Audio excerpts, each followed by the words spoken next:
The blackout is over. This is the Kings of Rice. Ultimate.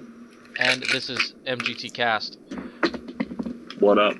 So, it's actually been since, well, I mean, I don't remember when it was it was like sometime last week, wasn't it? We released the Pokemon Go episode, right? Yeah, I think so. Yeah, so since then, well, actually, more specifically in my case, Friday, there was a bank and power company issue. So that has been resolved, and now I specifically am back. So today, I mean, I missed quite a few things. We're actually a little late on a few things because I was gone, and but hell, talk about it anyway. Because that's what human beings do. We talk about it, and we talk about it forever. Talk about it. So to move on to the subject we are doing today, we're talking about the poll that basically named the top 4. I don't know why you wouldn't just go round up and make it 5. The top 4 greatest PS1 games of all time. And this was actually a poll done by PlayStation themselves, starting from September the 10th to the 15th, I think it was. So a 5 long day poll, and it came up with some surprising twists, and at the same time not all that surprising twists. So what the f just happened? Okay, yeah. So basically, I think the reason, they're looking for this, I actually took a screenshot of it so I didn't have to look for it. So they did it in accordance to the trophies they use on the PlayStation Now, so that's probably why there is a top 4. Why couldn't they just make a 5th a ribbon is beyond me. So we're gonna talk about it from obviously 4th place all the way to the greatest. Don't you ever open your mouth about the greatest. So I mean,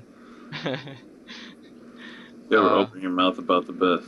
That shit's hella funny. But so we're gonna start at number 4, the 4th, and this one is surprising to me only because I never played it. Actually didn't realize how how well reviewed it was. And the first one is Crash Bandicoot Warped. And yeah. To some people that seems kind of strange. To me it seems strange, but all right. I mean, you were never a fan of the PlayStation platformers to begin with, so. No, because we're not gonna. I won't get into that now. So, it's the sequel to Crash 2: Cortex Strikes Back, yeah. And I mean, what can I don't really got much to say about this one because I never actually played it, and so, I mean, we could just, Well, I guess nostalgia is overrated. No, I'm just kidding. Well, I don't know. I don't know about the whole. I don't really have fond memories of playing Crash anyway. But no. I mean, it's not that I didn't. It's not like that I hated the game. I just didn't like. I played it when I didn't have anything else to play. So, considering Crash is no longer with us, that's another reason I'm surprised. If Crash Bandicoot games were so... No, actually, there was a lot of them, though, weren't there? Because there was at least one party game. Well, no, but I'm saying, like, now, there's, like, Crash Bandicoot's not really a thing anymore. Well, because, yeah. So, like, that's why, to me, it's weird. It's like... I don't know. I guess if it was that... I don't know. I guess... I figured if it had like a following like this, I think they'd still make games for it, but I don't know. Maybe it just declined in popularity after PlayStation. It probably did because I mean, what was there? There was obviously the first 3 that I know of, and then there's Crash Bash. There was that party game, and I don't remember if that's actually Crash Bash, but then didn't they have Crash Racing? Yeah, like Crash Racing or Crash Team Racing or something like that. They did a lot of stuff on the PS2 with like party games and stuff. Yeah, because that was like really when like multiplayer games decided to take off, because Yeah. So I don't know. I guess that's why it's weird to me. Is that like I don't know. I feel like because when we get to the other ones on the list, it's like those are franchises that are still huge. I don't know. Well, I guess for the sake of it, I'll just read off the reception scores. Game rankings gave it an 89.07% out of 100%. Metacritic gave it a 91 out of 100. All Game gave it looks like by the way, I'm looking at my phone. I can kind of not see because I went to an eye doctor appointment and my eyes are currently dilated. So looks like a 4.5 out of 5. GamePro gave it a 5 out of 5, perfect score. Game Revolution gave it a B+. GameSpot gave it an 8.9 out of 10. IGN gave it a 9.1 out of 10. And OPM US gave it a perfect score of 5 out of 5. So, critically acclaimed game, actually. And at the time, a strong contender for PlayStation Game of the Year in '98. But you should see the faces I'm making. But it's what it is. So moving on to the third slot. Also, I mean, it's actually kind of moving into the. I'm kind of surprised it's actually this game too, but I'm kind of surprised. I'm not surprised all at the same time because it is like one of the PlayStation originals. Yeah. And it's the very first Crash Bandicoot game. See, which is weird to me why Crash is third and fourth place, because you would never expect the first and the third game to be the best games of the series. Because I guess I played a little bit of number 2. I didn't really I couldn't really get into Crash after the first game, but it bestows some fantasy blessings whoa, whoops. on you. Anyway, TV was not on mute. Out of nowhere. Out of nowhere. Like Crash. Bandicoot. Yeah, like I said, I just like I knew they're popular, but like that people look back and say these were some of the best top 3-4 games on PlayStation, to me is like, really? Especially in the sense, again, like, then why did they stop making it? It clearly has like, I don't know. I guess maybe Naughty Dog. Well, Naughty Dog did the Crash games, right? Yeah. I guess they just went on to bigger and better things with. I mean, it was probably. I mean, it was no, because it was. Well, it's developed by Naughty Dog. It is, but it was. I think the publisher had something to do with it, because Sony Computer Entertainment was the publisher, but then later it was Activision. So, things, back and forth and blah blah blah. I mean, when it came out in '96, so like, as a kid, like, after getting the console, that's obviously one of the first games we got, and I did play a whole lot of it.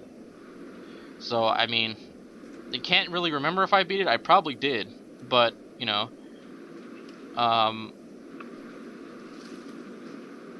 I'm not gonna say that I hated the game, because I don't have really any real fond memories of it. Not like the game gave me a hard time or anything. It's just like I never have this feeling of like, oh yeah, bro, you remember that time I was playing Crash? Well, not really. Nothing. You don't really have any. Nothing sticks out. Nothing sticks out. The game's not bad though. Like the first game, obviously. Like you never really look at the first games and of a franchise. Sometimes they're good, sometimes they're bad, sometimes they're in the middle. This game was kind of moving on toward like, oh, this game was cool, like good, to it was cool. It was like in between really good and cool, But but you were never really a fan of the Crash titles, so I mean, it's kind of it's really hard for me to come. Like, I don't know, just playing them like it's kind of a short lease conversation. Yeah, I don't know, just like I had more fun with the 64 platformers. I wasn't Fan of Crash. I played the Crash games. Actually, I didn't play. I never played the third one. I played the first and second ones. By the third one, I pretty much was like, I'll play Banjo or Mario or Donkey Kong Country 64. Yeah, I don't know. So for me, like, I don't know. Those games never really did it for me. So I might get some hate here, but Yeah, I'm used to it. I'm used to it. I'm a bit of a snob. So it's whatever. So for reference, these are the reception scores for Crash 1. Game Rankings gave it an 80 out of 80.40% out of 100. EGM gave it an 8.3 out of 10. Game Informer gave it a 9 out of 10. GamePro gave it a 4.5 out of 5. Game Revolution gave it a B. IGN gave it a 7.5 out of 10, and Gaming Target gave it a 9.3 out of 10. No perfect scores there, so technically a lower rated game than the third Crash game. But I think it's because of the early the PlayStation nostalgia factor. Yeah, I would say what from the that is. sounds of it, it's like the reason why the first one got higher than the third was. Yeah, because probably. So not oddly enough, it's the nostalgia factor again. For you new age scrubbos out there, nostalgia does happen. Well, new age scrubbos out here, they probably think all 4 of these games are garbage.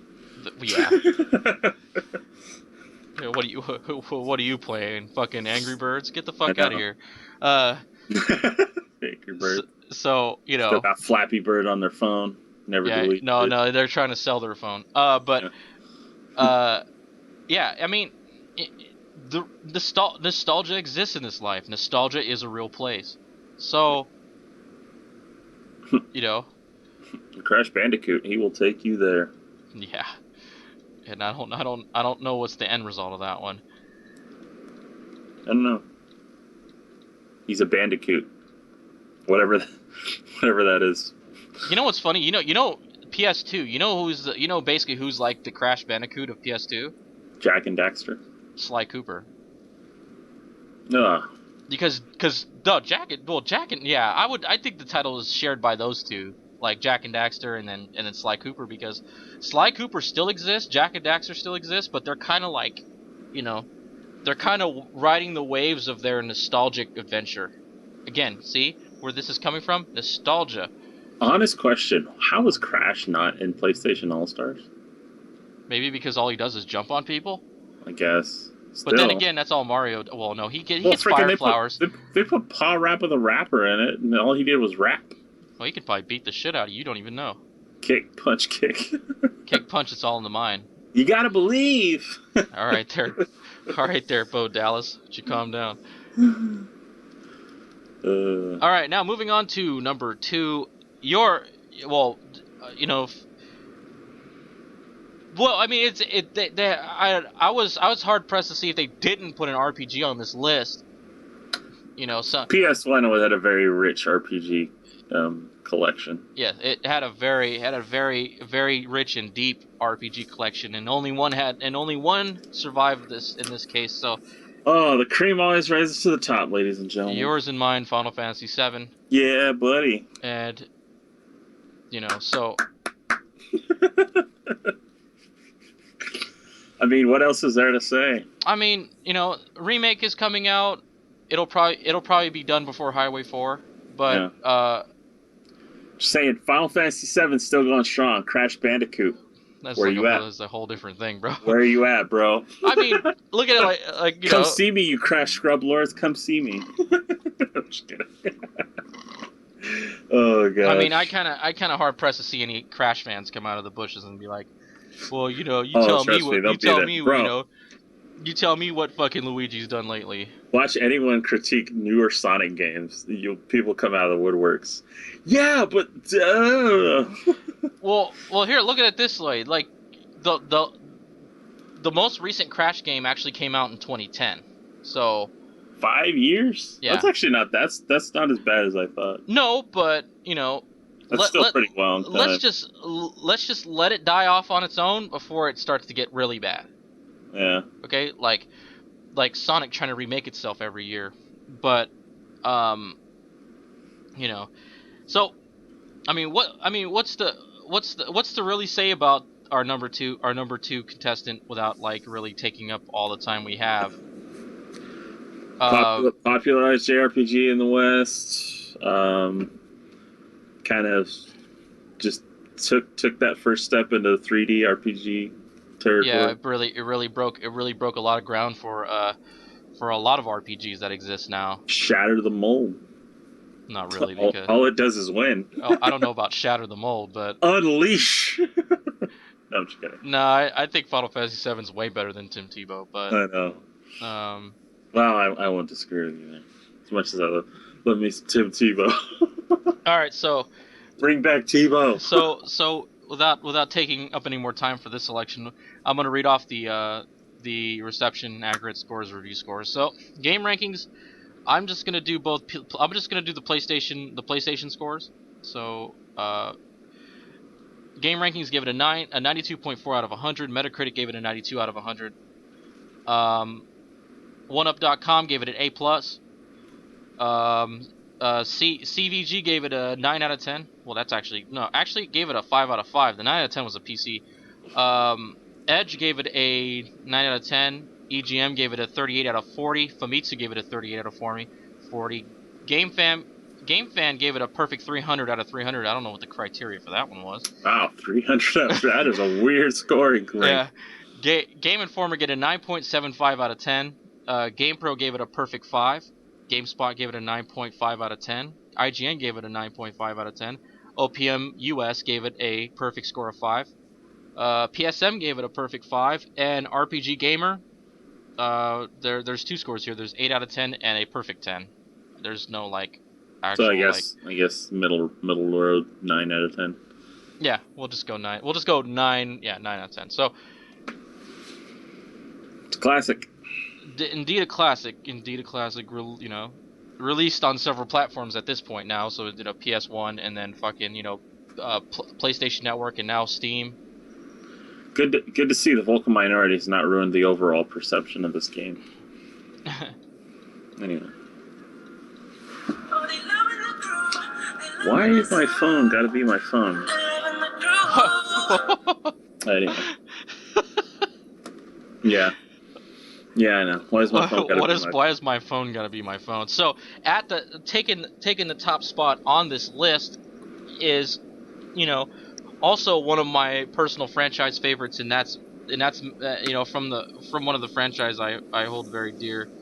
Or in case more my brother than me, but still I love it very much. Metal Gear Solid, the first Metal Gear Solid game. I mean, that game also broke ground, in this life. Yeah. Coming out for the PS1 in 1998. So now that one really broke ground for what it means to be a stealth game. It's just like, I mean, what could I really say about it? It was hard the first time I played it. and the torture sequence in the middle was even harder when you got to it. That was to suffice that, like, I couldn't beat it back when I was younger, and like now Jason was the one who was the first one out of us three, me, Jason, and out of Jonathan, to beat that torture sequence, because he was more on the button pressing than we were back then, but we slowly got into it as we played International Track and Field 2000. But like, and so with that, it's that. With that said, the Twin Stakes is something I never really ever got to play, which is actually kind of sad, because I don't think you'll ever really find it again.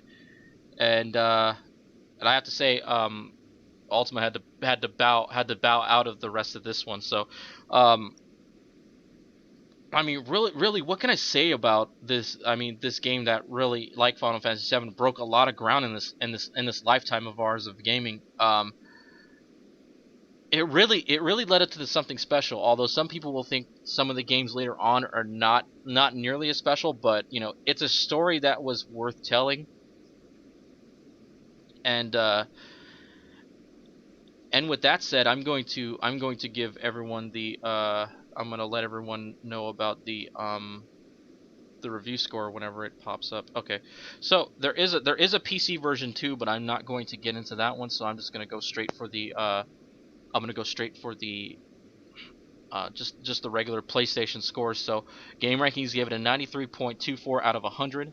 Metacritic gave it a 94 out of 100. All Game gave it a perfect score. Edge gave it a 9 out of 10. EGM gave it a perfect score. GameSpot 8.5 out of 10. IGN 8.9 out of 10. PlayStation Magazine gave it a perfect 10 out of 10. Endgamer gave it a 9 out of 10. And also in Japan, it won a Japanese Media Arts Festival Award for Excellence Award for Interactive Art. So technically, not as critically in scores, not as critically acclaimed as Final Fantasy VII, but in a way, its legacy is much more much more. It turned out to be a lot more important in the long run than the Final Fantasy legacy. Some people will hate me for saying that, but it's true. It says Metal Gear Solid is often recognized as one of the key titles in popularizing stealth games. Everybody knows that, and it turned out that its legacy became a lot more fruitful. And in the end, with Kojima gone, we may not ever see a Metal Gear game worth talking about. We may not. We don't really know. But, only the future can tell. Play the Phantom Pain. I have yet to play it. I'm going to play it. And so, with that said, without taking any more time, this is the Kings of Rice. Ultima had to bow out. Like, comment, subscribe. Tell me what you really think. Peace out.